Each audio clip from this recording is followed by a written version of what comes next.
ഇത് ഒരു പ്രധാനപ്പെട്ട വിഷയമാണ്. വെച്ച് കഴിഞ്ഞാൽ നമ്മളിപ്പോൾ ഒരു ഉടമ്പടി എടുക്കുമ്പോൾ പെട്ടെന്ന് നമ്മൾക്ക് അതിനേക്കാൾ മോശമായ സിറ്റുവേഷനിലേക്കാണ് നമ്മൾ പോകണമെന്ന് വിചാരിച്ചോ? അപ്പോൾ ഞാൻ ഈ മുമ്പ് പറഞ്ഞ പോലെയുള്ള അയ്യോപാപിയായിട്ടുള്ള ആ ഫെയ്ത്ത് ഉള്ള വിശ്വാസമുള്ളവരാണെങ്കിൽ അവർ പിന്നെ ഉടമ്പടിയിൽ ഉഴപ്പുകയും പഴയത് പോലും ചെയ്യാതിരിക്കും. അയ്യോ, ഞാൻ ഉടമ്പടി എടുത്തിട്ട് എനിക്ക് ഇങ്ങനെ സംഭവിച്ചല്ലോ എന്ന് വിചാരിക്കും. അങ്ങനെയാണ് ചിലർക്ക് അബദ്ധം പറ്റണത്. പക്ഷേ ഡിക്സൺ അങ്ങനെയല്ല. അയാളെ സസ്പെൻഷനായിരുന്നപ്പോൾ ഉടമ്പടി എടുത്തത്. ഉടമ്പടി തിരിഞ്ഞപ്പോൾ അയാൾ ജയിലിലായി. പക്ഷേ അയാൾ വിട്ടുകൊടുക്കുന്ന പരിപാടിയില്ല. വിശ്വാസി ഒരിക്കലും വിട്ടുകൊടുക്കത്തില്ല. വിശ്വാസിയും അവിശ്വാസിയും തമ്മിലുള്ള വ്യത്യാസം ഇതാണ്. തകർച്ചകളിലേക്ക് തന്നെ ഒരിക്കലും വിശ്വാസി വിട്ടുകൊടുക്കത്തില്ല. ദൈവത്തിൻ്റെ കയ്യിൽ മുറുക്ക പിടിച്ചുകൊണ്ടിരിക്കും. വിശ്വാസം കൊണ്ട്, സ്നേഹം കൊണ്ട്. നമുക്ക് എന്ത് സംഭവിച്ചു കഴിഞ്ഞാൽ നമ്മൾ ദൈവത്തോട് ചെയ്യുന്നതെല്ലാം നല്ല സ്നേഹത്തിലായിരിക്കും. ഇപ്പം നിങ്ങൾ ഉടമ്പടിയിൽ എന്തെല്ലാം കാര്യങ്ങൾ ചെയ്യുന്നുണ്ട് ഇല്ലേ? സാക്ഷ്യം കേൾക്കുമ്പോൾ പറയാൻ പറ്റും. ആൾക്കാരെല്ലാം പഴയതുപോലെ ഞങ്ങൾക്ക് നിങ്ങളെ അധികം ഉപദേശിക്കേണ്ടി ഒന്നും വരണില്ല. ആൾക്കാരെല്ലാം ഉടമ്പടി എടുക്കാൻ മുമ്പേ ഹോംവർക്ക് ചെയ്ത് what is the covenant life അതെല്ലാം മനസ്സിലാക്കി ഏവനൻ്റെ എന്താ ഇപ്പം ഞാൻ കഴിഞ്ഞ ധ്യാനത്തിൽ പറഞ്ഞില്ലേ, ഉടമ്പടി എടുക്കും മുമ്പ് തന്നെ കുമ്പസാരിച്ചൊരുങ്ങി ഒക്കെയാണ് ആൾക്കാർ ഓൺലൈൻ ഉടമ്പടി പോലും എടുക്കണത്. അപ്പോൾ അങ്ങനെ വരുമ്പോൾ എന്താ സംഭവിക്കണമെന്ന് വെച്ച് കഴിഞ്ഞാൽ നമ്മൾ എന്താണ് ബേസിക്കായിട്ട് ആകണത്?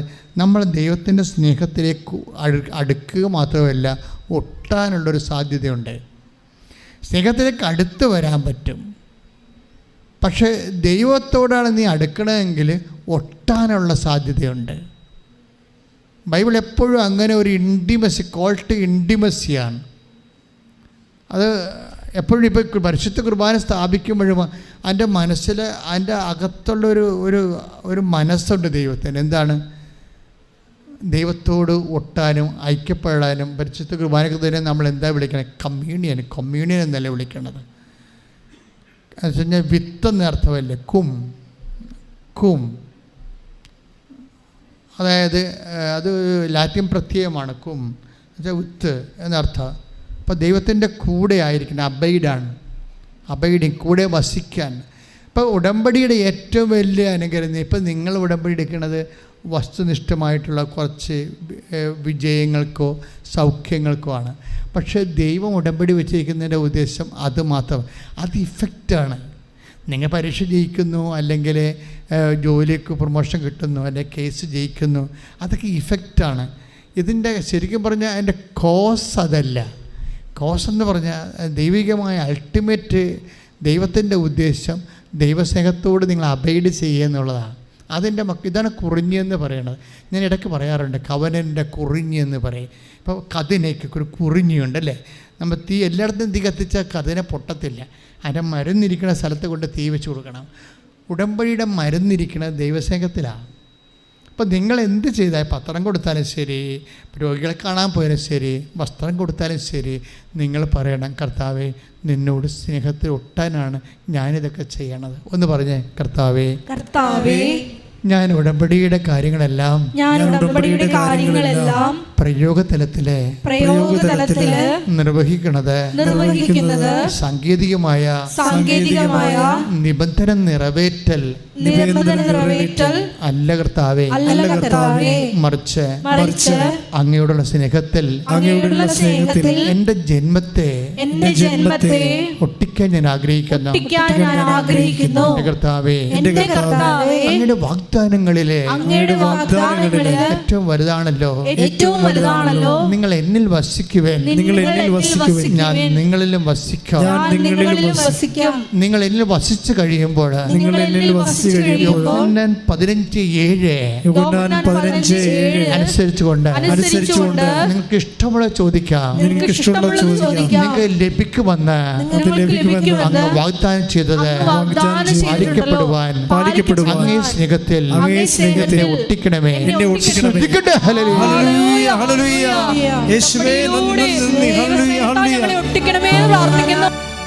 പരിശുദ്ധ പരമദിവ്യകാരുണ്യത്തിന് ആരാധനയും സ്തുതിയും പുകഴ്ചയും ഉണ്ടായിരിക്കട്ടെ. യോഹന്നാൻ 15:7.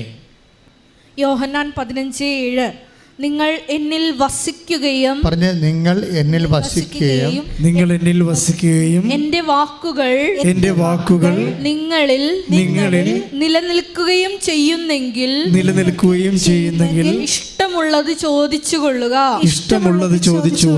നിങ്ങൾക്ക് ലഭിക്കും. ഇതാണ് പ്രശ്നം. ഇതിൻ്റെ സെക്കൻഡ് പ്രമിസിലാണ് ഇഷ്ടമുള്ള ചോദിക്കാൻ പറയണത്. ഫസ്റ്റ് പ്രമിസ് എന്താണ്? നിങ്ങൾ ഫസ്റ്റ് അതിൻ്റെ നിങ്ങൾ എന്നിൽ വസിക്കുകയും പറഞ്ഞേ, നിങ്ങൾ എന്നിൽ വസിക്കുകയും എൻ്റെ വാക്ക് നിങ്ങൾ നിലനിൽക്കുകയും ചെയ്യുന്നെങ്കിൽ. അപ്പോൾ രണ്ട് കാര്യം നമ്മൾ ഉടമ്പടിയിലൂടെ ചെയ്യണം. ഒന്നെന്താണ്? ഒന്ന് കർത്താവിൽ വസിക്കണം. അതെങ്ങനെയാണ്? നമ്മുടെ ഇൻറ്റൻഷൻസ് അല്ലെങ്കിൽ നിങ്ങളുടെ നിയോഗങ്ങൾ, നിങ്ങൾ ചെയ്യുന്ന നിബന്ധനകളെല്ലാം പ്രേക്ഷിത പ്രവർത്തനങ്ങളാകാം, ആതുര ശുശ്രൂഷകളാകാം, ജീവകാരുണ്യ പ്രവർത്തികളാകാം. അതൊക്കെ കർത്താവിൻ്റെ സ്നേഹത്തിലെ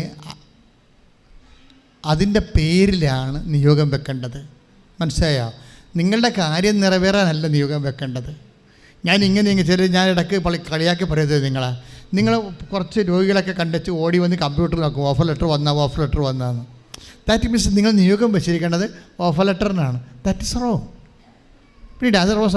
അപ്പം ദൈവത്തിന് അറിയാൻ പറ്റും എന്താണ് നിങ്ങൾ ദൈവത്തിനല്ല പ്രാധാന്യം കൊടുക്കുന്നത്, നിങ്ങളുടെ ഓഫർ ലെറ്ററിനാണ്. അപ്പോൾ അത് വർക്കൗട്ട് ചെയ്തില്ല. അപ്പോൾ 0 ഇൻകമാണല്ലോ ലഭിക്കുന്നത്. അത് ചെയ്യരുത്. അങ്ങനെ മറിച്ച് നിങ്ങളൊരു നിബന്ധന നിറവേറ്റുകയാണ്. ഒരു രോഗിയെ കാണാൻ ചിലപ്പോൾ വണ്ടി കിട്ടത്തില്ല, വണ്ടി കാത്തു നിൽക്കിയിരിക്കും. ഞാനൊരു സാക്ഷ്യം കേട്ടിട്ടുണ്ട്. അയാൾ ബാങ്ക് മാനേജറാണ്. ഇൻ്റർനാഷണൽ US ബാങ്കിൻ്റെ സെക്യൂരിറ്റി കോഡിൽ വർക്ക് ചെയ്യുന്ന ആളാണ്. അപ്പോൾ കോഡ് ഗവൺമെൻറ് മാറ്റി. ആ പുതിയ കോഡ് കുറച്ച് സോഫ്റ്റ്വെയർ കുറച്ച് കോംപ്ലിക്കേഷനാണ്. അതിന് അവർക്ക് 6 പേരെ മതി, കോൺഫിഡൻഷ്യലായിട്ടുള്ള 6 പേരെ മതി. ഇയാൾ ഇന്ത്യക്കാരനാണ്. അതുകൊണ്ട് തന്നെ അവർക്ക് സംശയമാണ്. അയാൾക്ക് അവിടെ ജോലി ഉണ്ടായിരുന്ന ആളാണ്. പക്ഷേ അയാളെ സെക്യൂരിറ്റി കോഡിലേക്ക് മാറ്റാൻ സംശയമാണ്. ഒരു നല്ല എക്സാം ഇട്ട് കൊടുത്തു. ആ എക്സാം ആണ് അയാൾ എഴുതുമ്പോൾ അയാൾ പെട്ടെന്ന് കറണ്ട് പോയി, കമ്പ്യൂട്ടർ ഓഫായപ്പോൾ ഞാൻ ഓർക്കണേ ആ മനുഷ്യൻ നിന്ന് സാക്ഷ്യം പറയണത്. അയാൾ പറയണത് കമ്പ്യൂട്ടർ ഓഫായി, അപ്പോൾ ഞാൻ ഇരുന്ന് ജവമാല ചെല്ലിയെന്ന്. കറണ്ട് പോയി, അത് ഞാൻ എന്ത് ചെയ്യാനാ? അത് കർത്താവിൻ്റെ കാര്യമല്ലേ? ഈ ജോലി കർത്താവ് എനിക്ക് തരാൻ ഉദ്ദേശിച്ചാൽ കറണ്ട് പോയാലെന്ത് വന്നാലെന്ത്? ദാറ്റ് ഡസൻറ്റ് മേക്ക് എനിക്ക്. അപ്പം ഞാൻ അപ്പോഴും എൻ്റെ ജീവിതത്തിൽ നിങ്ങളാണെങ്കിൽ ഈശോ എന്ന് പറഞ്ഞ് കൈയും കുടഞ്ഞ് വിരൽ ഓടിച്ചുകൊണ്ടിരിക്കും. അതാണ് പ്രശ്നം. ഇതൊരു ബിഹേവിയർ പ്രോബ്ലമാണ്. വിശ്വാസവും പെരുമാറ്റവും നിങ്ങൾ ശ്രദ്ധിക്കണം. ഇപ്പോൾ നമ്മൾ കറണ്ട് പോയില്ല, ഇശപ്പ് വരും, ടവലും കണ്ടില്ല, അയ്യോ കറ എടുക്കാൻ മറന്നു, ആ തിരുതിക്ക് ഇങ്ങോട്ട് പോകുന്നപ്പോൾ അത് എടുത്ത് മേശപ്പുറത്ത് വെച്ചതാണ്. അപ്പോൾ എന്താ കറണ്ട് പോയപ്പോൾ വേർക്കത്തില്ലേ? അപ്പോൾ ടവലിനെ കുറിച്ചാണ് പറയണതേ. അതാ വിഷയം. ഈ ആളെ എങ്ങനെ ഉയർത്തിക്കൊണ്ടുവരാൻ പറ്റും ദൈവത്തിന്? അതുകൊണ്ട് ശ്രദ്ധിക്കണം. ഒരു കാഷ്വാലിറ്റി സംഭവിച്ചാൽ ഓട്ടോമാറ്റിക്കായിട്ട് ദൈവസ്നേഹം കയറണം. ഒന്ന് പ്രാർത്ഥിച്ച്, കർത്താവ് ദൈവമേ, എൻ്റെ പെരുമാറ്റങ്ങളെ അങ്ങയുടെ സ്നേഹത്തിനപേക്ഷണീയമായി പുനർക്രമീകരിച്ചുകൊണ്ട് കുരിശിനെ കൃപയാക്കാൻ എന്നെ അഭിഷേകം ചെയ്യണം. സ്തുതിക്കട്ടെ. ഹല്ലേലൂയ, ഹല്ലേലൂയ, ഹല്ലേലൂയ, ഹല്ലേലൂയ, ഹല്ലേലൂയ. യേശുവേ നന്ദി. ഹല്ലേലൂയ, ഹല്ലേലൂയ, ഹല്ലേലൂയ. ഇപ്പോൾ ഒരു രോഗിയെ കാണാൻ വേണ്ടി നമ്മൾ പോവുകയാണെന്ന് വിചാരിച്ചോ? അപ്പോൾ നിങ്ങൾക്ക് ബസ് സ്റ്റോപ്പിൽ ബസ് കിട്ടിയില്ല. അപ്പോൾ നിങ്ങൾ വിചാരിക്കും നാളെ പോകാതിരിക്കും. അതാ സംഭവം. കാര്യം എങ്ങനെ ഇത് ഇഷ്ടമില്ലാതെ ചെയ്യണ ഒരു പരിപാടിയാണ്. ദൈവത്തോട് സ്നേഹം ഉണ്ടായിട്ട് ചെയ്യണതല്ല. ഇതെങ്ങനെ ചെയ്തില്ല വിസ കിട്ടാതെന്നായിരുന്നു എന്ത് ചെയ്യും? പണ്ടാരം വടങ്ങാൻ എന്നാൽ പോയി കണ്ടേക്കാം ആ സ്ഥാനത്തിന് എന്ന് വിചാരിച്ചാണ് പോണത്. അങ്ങനെ രോഗിയെ കാണാൻ വേണ്ടി ജീവകാരുണ്യ പ്രവർത്തനം ഇറങ്ങിയതാണ്. ബസ് സ്റ്റോപ്പിൽ അഥവാ ബസ് കിട്ടണില്ല. ഇന്ന് ബസ് ഇല്ലെന്നാണ് കേട്ടത്. അപ്പോൾ തന്നെ അപ്പുറത്ത് വണ്ടി ഇടുമ്പോൾ രക്ഷപ്പെട്ട് നാളെ പോയേക്കാം. അപ്പോൾ മനസ്സിൽ നിങ്ങൾ പരിചയം നാളെ ഒത്തെങ്കിലേ പോകാൻ പറ്റത്തുള്ളൂ. ഇതെല്ലാം കൗണ്ടായി പോകത്തില്ലേ? നിങ്ങൾ കളിക്കണത് ആരാണ്? ദൈവത്തിൻ്റെ കമ്പ്യൂട്ടറോടാണ് കളിക്കണത്. നിങ്ങളുടെ നിശ്വാസം വരെ കൗണ്ട് ചെയ്തിരിക്കുകയാണ്. ശ്രുതിക്കട്ടെ. ഹല്ലേലൂയ, ഹല്ലേലൂയ, ഹല്ലേലൂയ, ഹല്ലേലൂയ. യേശുവേ നന്ദി, യേശുവേ സ്തുതി, യേശുവേ ആരാധന. ഹല്ലേലൂയ, ഹല്ലേലൂയ, ഹല്ലേലൂയ, ഹല്ലേലൂയ, ഹല്ലേലൂയ. യേശുവേ നന്ദി, യേശുവേ സ്തുതി, ഹല്ലേലൂയ, ആരാധന, ആരാധന. പരിശുദ്ധ പരമദിവ്യകാരുണ്യത്തിന് നേരവും ആരാധനയും സ്തുതിയും പുകഴ്ചയും ഉണ്ടായിരിക്കട്ടെ. സങ്കീർത്തനം 139:1. കർത്താവെ, അവിടുന്ന് എന്നെ പരിശോധിച്ചറിഞ്ഞിരിക്കുന്നു പണിയായെന്നർത്ഥം. ഇതാണ് പ്രശ്നം. നല്ല ആളിൻ്റെ അടുത്ത് കൊണ്ടുപോയി തല വെച്ച് കൊടുത്തിരിക്കുന്നത്. നിങ്ങളുടെ നിശ്വാസം വരെ കൗണ്ട് ചെയ്യും. നെഗറ്റീവ് ആണെങ്കിലേ അതാ പറഞ്ഞിരിക്കണം. അതൊക്കെ 119 സങ്കീർത്തനം 139:1 പറഞ്ഞ്, കർത്താവേ അവിടുന്ന് എന്നെ പരിശോധിച്ച് അറിഞ്ഞിരിക്കുന്നു.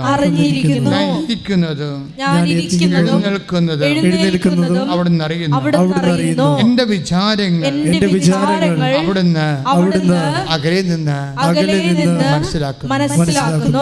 നീ നെഗറ്റീവ് ആയിട്ട് നാളെ പോയി കാണാമായിരിക്കും, ഇന്ന് വണ്ടിയില്ലല്ലോ എന്ന് വിചാരിച്ചിട്ട് നാളെ ഒത്തെങ്കിൽ പോകാമെന്ന് നിങ്ങൾ മനസ്സിൽ വിചാരിച്ചാൽ ആ സാധനം റെക്കോർഡായി പോകും. ഉടനെ അത് കൗണ്ടഡായി പോകും. അപ്പം അതുകൊണ്ട് തന്നെ എപ്പോഴും അന്തരംഗത്തെ വിശുദ്ധ രക്തത്താൽ കഴുകേണ്ടി വരും. അന്തരംഗമില്ലേ? ഒന്ന് പ്രാർത്ഥിച്ചേ, കർത്താവേ എൻ്റെ അന്തരംഗത്തെ അങ്ങയുടെ വിശുദ്ധ രക്തത്താൽ കഴുകണമേ. അന്തരംഗം കഴുകപ്പെടേണ്ട കാര്യം നമ്മളെ ഈ കുരങ്ങ് കളിപ്പിക്കുന്ന അന്തരംഗമാണ്. നമ്മളീ പറയണ സാധനമല്ല, ആദ്യം അന്തരംഗത്തിലാണ് ആ സാധനം വരുന്നത്.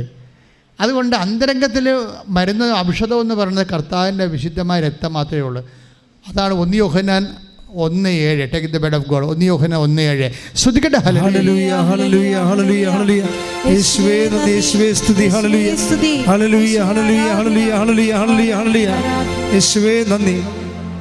1 യോഹന്നാൻ 1:7. അവിടുന്ന് പ്രകാശത്തിലായിരിക്കുന്നത് പോലെ നമ്മളും പ്രകാശത്തിൽ സഞ്ചരിക്കുന്നെങ്കിൽ നമുക്ക് പരസ്പരം കൂട്ടായ്മയുണ്ടാകും. അവിടുത്തെ പുത്രനായ യേശുക്രിസ്തുവിന്റെ രക്തം എല്ലാ പാപങ്ങളിൽ നിന്ന് നമ്മെ ശുദ്ധീകരിക്കുന്നു. ഇത് അങ്ങനെ അന്തരംഗത്തിൽ കറ വന്നാൽ ഒറ്റ മാർഗമേ ഉള്ളൂ. എന്താണ്? കർത്താവിൻ്റെ വിശുദ്ധ രക്തത്താൽ എൻ്റെ ആത്മാവിനെ കഴുകണമെന്ന് പ്രാർത്ഥിക്കണം. അതൊരു സ്വപ്നം കണ്ടാൽ പോലും പ്രാർത്ഥിക്കണം. മനുഷ്യന്മാർ സ്വപ്നം കാണത്തില്ലേ? മനുഷ്യന്മാർ സ്വപ്നം കാണുമ്പോൾ ഇപ്പോൾ മോറൽ എത്തിക്സിൻ്റെ എന്താ? ഹ്യൂമൻ ആക്ട് ഉണ്ട്, ആക്ട് ഓഫ് മാൻ ഉണ്ട്. ഹ്യൂമൻ ആക്ട് സ്വപ്നം ഏത് വെറൈറ്റി പെടുന്നതാണ്? ഹ്യൂമൻ ആക്റ്റാണ്. നമുക്ക് അതിനകത്ത് കൺട്രോളില്ല. ആക്ട് ഓഫ് മാൻ ആണെങ്കിൽ ഇപ്പം നമ്മൾ വെറുതെ തുമ്മിപ്പോയി, അതെന്താണ്? ഹ്യൂമൻ ആക്റ്റാണ്. ഇറിറ്റേഷനാണ് പൊന്തു. പക്ഷെ നമ്മളൊരു സംഭവം ഒരാളെ കരുവൊക്കെ അടിക്കുകയാണെങ്കിൽ അത് ആക്ട് ഓഫ് മാനാണ്, അറിഞ്ഞുകൊണ്ട് ചെയ്യണതാണ്, അല്ലേ? അത് കൾപ്രിറ്റാകും ഉടനെ. പക്ഷെ സ്വപ്നത്തിൽ വരുന്ന വിഷയം എന്ന് വെച്ച് കഴിഞ്ഞാൽ, സ്വപ്നം നമ്മളെ വിശുദ്ധീകരിക്കാൻ ഏറ്റവും നല്ലൊരു സ്വപ്നമാണ്. നമ്മൾ ആരാണെന്ന് പറയണ സ്വപ്നമായിരിക്കും. നമ്മൾ ആരാണെന്ന് പറയണത് സ്വപ്നമാണ്. നമ്മുടെ അന്തരംഗം സബ് കോൺഷ്യസ് എങ്ങനെ വർക്ക് ചെയ്യുന്നോ, അവിടെ ദൈവത്തിന് വല്ല സ്ഥാനമുണ്ടോ എന്നൊക്കെ പറയണത് സ്വപ്നമാണ്. നമ്മൾ സൂപ്പർ കോൺഷ്യസ് ഇങ്ങനെ ഉറങ്ങിക്കിടക്കുന്ന സമയത്തായിരിക്കുമല്ലോ ഇപ്പം നീഡ് കയറി വരണത്, അല്ലേ? അതോ ബോധത്തിൽ നിന്ന് വരും. അതോ ബോധത്തിൽ നിന്ന് ഈ സ്വപ്നം വരത്തില്ലേ? അപ്പം അതോ ബോധത്തിൽ നിന്ന് വരുമ്പോൾ അതിൻ്റെ അകത്ത് കർത്താവിൻ്റെ കൽപ്പനകൾക്ക് വിരുദ്ധമായ എന്തെങ്കിലും ബിംബങ്ങൾ, ചെയ്വനകൾ ഉണ്ടെങ്കിൽ എന്തു ചെയ്യും? നമ്മൾ കർത്താവിൻ്റെ അപ്പോൾ നമ്മൾ അന്തരംഗം അവിശുദ്ധമായിട്ടല്ലേ ആ സ്വപ്നം വരണത്. എപ്പോൾ ശരീരത്തിൻ്റെ പ്രവണതകളുണ്ടാവും, നീ അത് അമിത പ്രാധാന്യം കൊടുത്തിട്ടാണ്. ശരീരത്തിൻ്റെ പ്രവണതകൾക്ക് നീ അമിത പ്രാധാന്യം കൊടുക്കുമ്പോൾ എങ്ങനെ കഴിയും? ഇപ്പോൾ സെക്സ് വീഡിയോ കാണുകയാണെങ്കിൽ നിങ്ങളുടെ ശരീരത്തിൻ്റെ പ്രവണതകൾക്ക് അമിത പ്രാധാന്യം. അപ്പോൾ അവർക്ക് അതുപോലെയുള്ള ആ വെറൈറ്റിയിലുള്ള സ്വപ്നങ്ങൾക്ക് വരും. അപ്പോൾ എന്താ ചെയ്യണത്? എന്താണ് അവിടെ എന്ന് വെച്ചാൽ നമ്മൾ അതിൻ്റെ അകത്ത് വളമിട്ട് കൊടുക്കുമ്പോൾ അത് വേറൊരു വിഷയം. അപ്പോൾ എന്താ ഞാൻ ഇങ്ങനെ പറയണമെന്ന് ചോദിച്ചു കഴിഞ്ഞാൽ, നിങ്ങൾ ദൈവികമായ വിശുദ്ധിക്ക് പ്രാധാന്യം കൊടുക്കുന്നുണ്ടോ എന്ന് ദൈവത്തിന് തോന്നിയാൽ പിന്നെ ദൈവം നിങ്ങൾ ആ അവിശുദ്ധ വഴികളിലൂടെ വിടത്തില്ല. അത് നിങ്ങൾക്ക് പ്രൊട്ടക്ഷൻ കിട്ടും. നിങ്ങൾക്ക് തോന്നിയതൊക്കെ ഉട്ടോപ്യനാണെന്ന് അല്ല. ഞാനതിനെക്കുറിച്ച് കൂടുതൽ വ്യാഖ്യാനിക്കാൻ ഉദ്ദേശിക്കണില്ല. ഉട്ടോപ്യനല്ല, ഇറ്റ് ഈസ് വെരി പ്രാക്ടിക്കൽ. നിങ്ങൾ ആ വഴിക്ക് വിടത്തില്ല ദൈവം. അപ്പം നിങ്ങൾ ഇൻ കേസ് ദൈവത്തെ നിരക്കാത്തൊരു സ്വപ്നം കണ്ടോ എന്ന് വിചാരിച്ചോ, അപ്പോൾ നിങ്ങൾ ഒരാളെ കൊല്ലണ സ്വപ്നം കണ്ടു, നിങ്ങൾ ശത്രുവായിരിക്കാം. ചിലപ്പോൾ നിങ്ങൾ ശത്രുവായിരിക്കാം, അല്ലെങ്കിൽ വേറെ നിൻ്റെ ശത്രുവിനെ കൊല്ലാൻ പോണു, നീ പിടിച്ച് മാറ്റാൻ ഉദ്ദേശിക്കണില്ല, അതായിരിക്കും കണ്ടത്. അപ്പോൾ അയാളുടെ മരണത്തിൽ ഞാനല്ല കൊല്ലണം, നാട്ടുകാരല്ല കൊല്ലണം, ഞാൻ എന്ത് ചെയ്യാനാണ്? എനിക്ക് അപ്പോൾ ഉള്ളിൻ്റെ ഉള്ളിൽ നിനക്ക് അറിയാം അവൻ ചത്താൽ നമുക്ക് നല്ലതാണെന്ന്. മനസ്സിലായില്ല? അപ്പോൾ നിൻ്റെ അന്തരംഗം വിശുദ്ധമല്ല.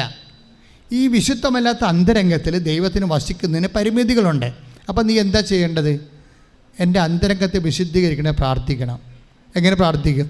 മനസ്താപരണം ചൊല്ലി പ്രാർത്ഥിക്കണം. മനസ്താപരണമാണ് ഏറ്റവും ടോപ്പ്. അതിനെ അന്തരംഗം വിശുദ്ധീകരിക്കാൻ നമ്മൾ ഈ ആന്തരിക സൗഖ്യത്തെക്കാൾ ടോപ്പ് മനസ്താപരണമാണ്. എന്താ കാര്യം? അതിൻ്റെ അകത്ത് എല്ലാ കാര്യങ്ങളും ഉണ്ട്. എന്താ പറയണത്? എൻ്റെ ദൈവമേ ഏറ്റവും നല്ലവനും എല്ലാത്തിനുപരിയായി സ്നേഹിക്കപ്പെടാൻ യോഗ്യനുമായ അങ്ങയ്ക്കെതിരെ പാപം ചെയ്തവനാൽ പൂർണ്ണ ഹൃദയത്തോടെ ഞാൻ മനസ്തപിക്കുന്നു. എന്നിട്ട് ഇതിൻ്റെ കൂടെ ഈ 1 യോഹന്നാൻ 1:5 1:7 കയറ്റി വിടണം. കർത്താവേ, നിൻ്റെ വിശുദ്ധമായ രക്തത്താൽ എൻ്റെ അന്തരംഗത്തെ കഴുകണമേ.